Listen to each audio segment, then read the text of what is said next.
ভাবুন তো, আপনি এমন একটি গুহার ভেতর আটকা পড়েছেন যার দরজা বিশাল এক পাথরে সম্পূর্ণ বন্ধ। বাইরে কেউ নেই, চিৎকার করেও কোনো লাভ নেই, আর বাঁচার কোনো পথও নেই।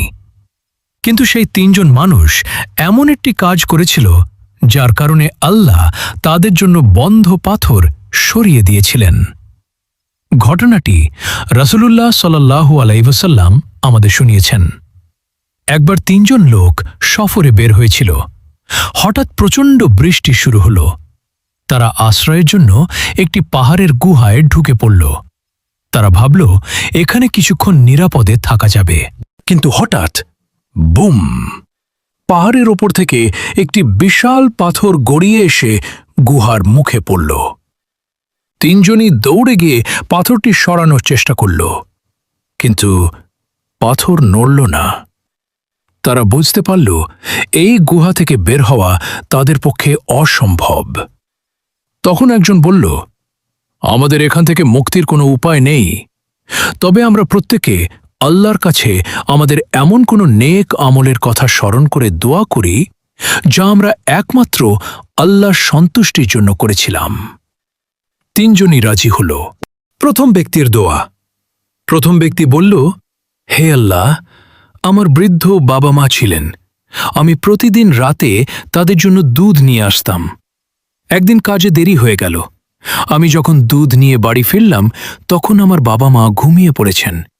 আমার ছোট সন্তানরা ক্ষুধায় আমার কাছে খাবার চাইছিল, কিন্তু আমি বাবা মাকে আগে খাওয়াতে চেয়েছিলাম, তাই সারা রাত আমি দুধ হাতে দাঁড়িয়ে রইলাম। তারা ঘুম থেকে ওঠার পর তাদের দুধ পান করালাম। হে আল্লাহ, আমি যদি এই কাজটি শুধুমাত্র আপনার সন্তুষ্টির জন্য করে থাকি তাহলে আমাদের এই বিপদ দূর করে দিন। তার দোয়া শেষ হতেই পাথরটি সামান্য সরে গেল, কিন্তু বের হওয়ার মতো যথেষ্ট নয়। দ্বিতীয় ব্যক্তির দোয়া। এরপর দ্বিতীয় ব্যক্তি বলল, হে আল্লাহ, আমি আমার চাচাতো বোনকে খুব ভালোবাসতাম। একদিন আমি তাকে একটি অন্যায় কাজে রাজি করাতে চেয়েছিলাম, কিন্তু সে বলেছিল, আল্লাহকে ভয় করো। তার কথা শুনে আমি সঙ্গে সঙ্গে সেই অন্যায় কাজ থেকে সরে আসি। হে আল্লাহ, আমি যদি আল্লাহর ভয়ে সেই কাজ থেকে বিরত হয়ে থাকি তাহলে আমাদের এই বিপদ দূর করে দিন।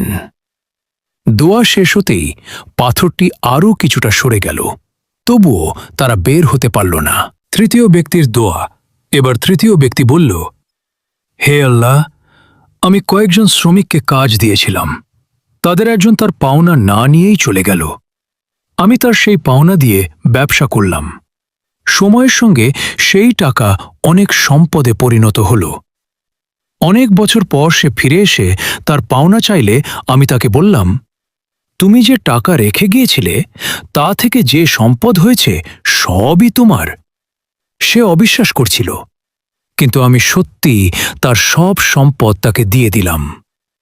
হে আল্লাহ, আমি যদি এই কাজটি শুধুমাত্র আপনার সন্তুষ্টির জন্য করে থাকি তাহলে আমাদের এই বিপদ দূর করে দিন। দোয়া শেষ হওয়ার সঙ্গে সঙ্গে বিশাল পাথরটি পুরোপুরি সরে গেল। তিনজন মানুষ গুহা থেকে বের হয়ে এলো। তারা বুঝতে পারল মানুষের শক্তি যেখানে শেষ, আল্লাহর রহমত সেখান থেকেই শুরু হতে পারে। গল্পের সবচেয়ে বড় শিক্ষা, এই ঘটনা আমাদের একটি অসাধারণ শিক্ষা দেয়। বিপদের সময় শুধু নিজের শক্তির উপর ভরসা করবেন না, আল্লাহর কাছে ফিরে যান। হয়তো আপনার কোনো গোপন নেক আমল আছে, মা বাবার খিদমত, কাউকে ক্ষমা করে দেওয়া, হারাম থেকে নিজেকে বাঁচিয়ে রাখা, অথবা কারো হক পুরোপুরি ফিরিয়ে দেওয়া, যে আমলটি মানুষ জানে না কিন্তু আল্লাহ জানেন। আর সেই আমলই হয়তো কোনো একদিন আপনার সবচেয়ে কঠিন বিপদে আল্লাহর রহমতের কারণ হয়ে যাবে। তাই আজ থেকেই এমন কিছু নেক আমল করুন যার সাক্ষী শুধু আপনি আর আপনার রব। কারণ মানুষের চোখ এড়িয়ে করা একটি ছোট্ট নেক আমলও আল্লাহর কাছে অনেক বড় হতে পারে। সুবহানাল্লাহ। আপনার জীবনে এমন কোনো নেক আমল আছে কি যেটা শুধু আপনি আর আল্লাহ জানেন?